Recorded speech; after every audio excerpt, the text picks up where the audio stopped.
Piala Dunia masih akan terus berlangsung sampai nanti laga pamungkas atau laga finalnya bahkan diadakan di tanggal 18 Desember nanti.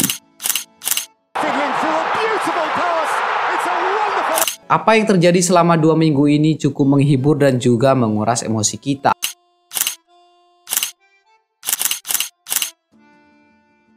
Namun jujur nih ya, jujur sejujur-jujurnya, kalau gua masih belum bisa move on dari Piala Dunia sebelumnya. Bukan Piala Dunia 2014 di Brazil dan juga bukan Piala Dunia terakhirnya 2018 di Rusia, bukan itu. Tapi Piala Dunia di Afrika Selatan pada tahun 2010. Nah, buat lu yang sama kayak gua yang masih belum bisa move on pada Piala Dunia tahun 2010, silakan tulis di komen.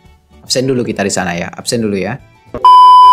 Nah, ini yang mau gua bahas kali ini. Mengapa gua sendiri, mungkin kebanyakan dari lu masih belum bisa move on dari Piala Dunia 2010 Afrika Selatan di searching in internet.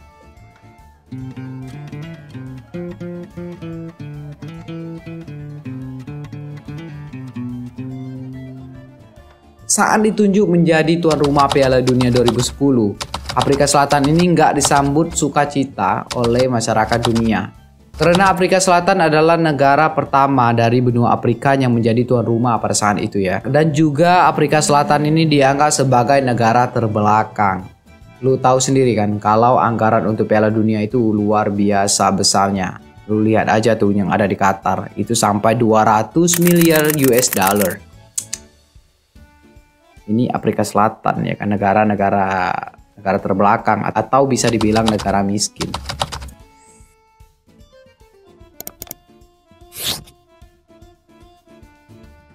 Belum lagi ada masalah atau isu tentang kriminalitas.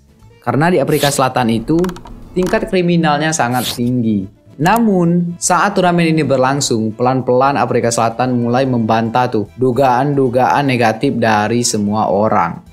Menurut Front Office Sport, dengan hanya menggunakan dana sekitar 3,6 miliar US dollar, Afrika Selatan berhasil menyulap dan merenovasi 10 stadion miliknya menjadi stadion yang memiliki fasilitas yang megah dan tak kalah sama stadion-stadion yang ada di Eropa.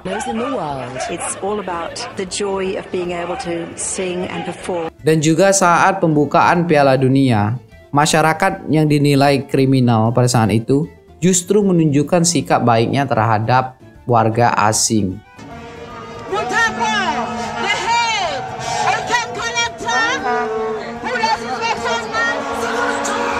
Jadi udah terbantah semua tuh keraguan-keraguan di awal tadi. Karena kepuasan dan kepercayaan masyarakat dunia ini udah meningkat, makin banyak lagi tuh orang-orang yang datang ke Afrika Selatan buat nyaksiin pertandingan Piala Dunia secara langsung. Momen ini tentunya dimanfaatkan langsung oleh pemerintah Afrika Selatan. Mereka secara jor-joran mempromosikan budaya-budaya mereka. Mulai dari budaya tari sampai budaya alat musik. Alat musik yang saat itu menjadi ikonik dan juga menjadi ciri khas Piala Dunia adalah alat musik vuvuzela. Hampir setiap pertandingan kita selalu mendengar vuvuzela dari awal sampai akhir. Karena suaranya yang khas dan juga nyaring, vuvuzela ini sempat diprotes oleh beberapa tim dan juga beberapa pemain di Piala Dunia.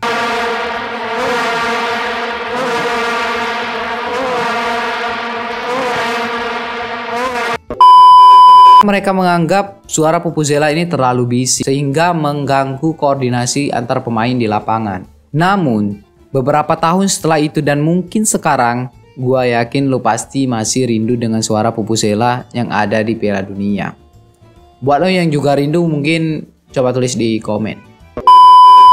Yang gak kalah penting dari sebuah Piala Dunia adalah elemen lagu. Nah, Piala Dunia tahun 2010 ini menggunakan lagu Waka Waka dari Shakira untuk menjadi lagu resmi Piala Dunia.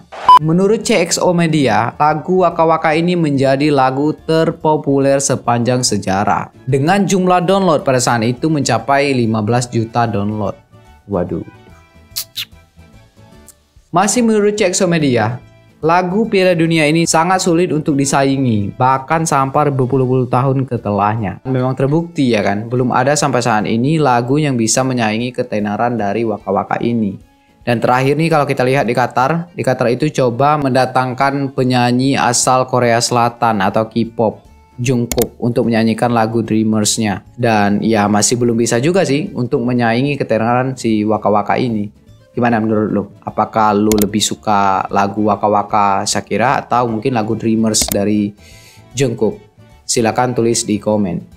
Ketenaran lagu Shakira ini juga awalnya nggak terlepas dari kontroversi. Karena si Shakira ini kan bukan berasal dari Afrika, melainkan warga negara Kolombia. Dan banyak nih ya yang menilai bahwa Shakira ini tidak cocok menyanyikan lagu bertema Afrika. Karena udah terlihat tuh dari kulitnya udah kulit putih ya kan. Dan mereka berpendapat bahwa harusnya Pipa itu menunjuk artis lokal Afrika untuk menyanyikan lagu Waka Waka ini. Terlepas dari kontroversi tadi nih ya, kita harus akui kalau lagu Waka Waka ini masih menjadi lagu Piala Dunia paling ikonik sampai saat ini. Nah, yang menariknya nih ya, di Piala Dunia tahun 2010, lagu yang populer nggak cuma lagu resmi dari FIFA. Tapi di luar sana ada juga tuh lagu Waving Flag yang dinyanyikan oleh Kinaan yang berkolaborasi dengan Coca-Cola.